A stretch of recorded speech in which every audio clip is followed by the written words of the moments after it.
You ever worked on a multicultural team or maybe lived in a new country and just felt that little tug of war inside you? You know the one. It's asking, how much of me should I hold on to and how much should I change to fit in? I mean, it's a huge challenge, right? But what if the key to success isn't about choosing one or the other? So let's dive into some really fascinating research that uncovers a surprising new dimension to our cultural identity. You know, this quote from Mahatma Gandhi, it just nails the dilemma perfectly. Be open, let the world in, experience everything, but don't get blown off your feet. Don't lose your core sense of who you are. And that is the exact tightrope walk that professionals all around the world face every single day. So that leads us to what feels like the big choice, right? Do you try to fit in, to assimilate and adopt the new culture around you? Or do you double down on your own cultural background and stay true to your roots? It feels like a simple either-or choice, but as you're about to see, it's not quite that simple. Okay, so to get why this new idea is such a game changer, we gotta first look at the classic way of thinking about this. For decades, researchers have really looked at this whole problem through the lens of two competing identities. And it's pretty straightforward, really. You've got your home identity, that's your connection to where you come from, it's your roots, your anchor. And then you have your host identity. That's your connection to the culture you're living and working in right now. It's your bridge to this new environment. And this really shows you the tug of war. Leaning too hard on your home identity, well, it feels safe and comfortable for sure, but it can also make you seem a little closed off. On the flip side, going all in on the host culture is great for integrating locally, but it might not work so well if your team is made up of people from 10 different countries, not just the one you're in. So yeah, neither path seems perfect, does it? So what? You just pick a side and hope for the best? Well, a group of researchers thought, maybe there's more to it. They suspected that this two-dimensional model was missing a really crucial piece of the puzzle. And what they found? Wow, it pretty much changes everything. They identified a third, kind of overarching identity that completely reshapes how we think about success in a global world. And that is something called global identity. This isn't about choosing country A or country B. It's about feeling a real sense of connection to a worldwide community. It's that feeling, that you're a citizen of the world, that what we have in common is more important than what divides us.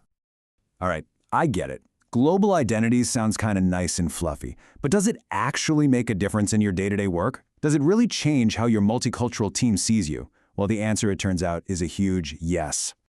And this is where we get to the heart of it all, the real revelation from this study. It's the way these three identities, home, host, and global, all interact. That's where the magic happens, and it reveals a really surprising new path to success. Okay, so first up, let's look at what happens when someone doesn't have a strong global identity. For these folks, the old rules of home versus host still kind of apply, but the results, they are not what you'd expect. So check out this table. It's for people with a low global identity. The first row makes sense, right? If you're strongly connected to both your home and host cultures, you do great. High agility, people see you as a leader. But here's the wild part. Look at that second row. People with a weak connection to both also perform at a super high level. The key here is balance. The people who struggle are the unbalanced ones at the bottom, the ones who go all in on one culture and forget the other. Okay, so that's pretty wild. Balance is the key when that global piece is missing. But what happens when you add it in? What happens when a person has a strong global identity? And boom, this is where you see the game-changing power of a global mindset. Just look at that. Everything is green. Even those unbalanced profiles at the bottom, the ones that were really struggling before, are now seen as highly agile and as strong leaders. This is what we mean by the superpower effect. A strong global identity can actually compensate for any imbalance between your home and your host connections. It's amazing. So what does all this mean? It means we've got a brand new map for understanding our cultural selves. The old, flat, four-quadrant map is out. Now, we're looking at a three-dimensional cube with way more possibilities. So the old way of looking at this, it was pretty simple. You had two factors, your connection to home and host cultures, which gave you 4 basic options. That's it. But now, by adding that third dimension of global identity, we go from 4 profiles to 8 much more nuanced, much more realistic profiles. And these new profiles give us such a richer way to talk about this. For example, you might be a rooted global citizen, someone with strong ties to your home, your host country, and the global community. Or you could be a homeless global citizen, feeling a bit detached from any one place, but really connected to the world as a whole. And the key insight is that so many of these different paths can lead to incredible success. Okay, so this is all really cool research, but let's bring it home. What does this actually mean for you, in your career, in your life? Let's break it down into some clear, actionable takeaways.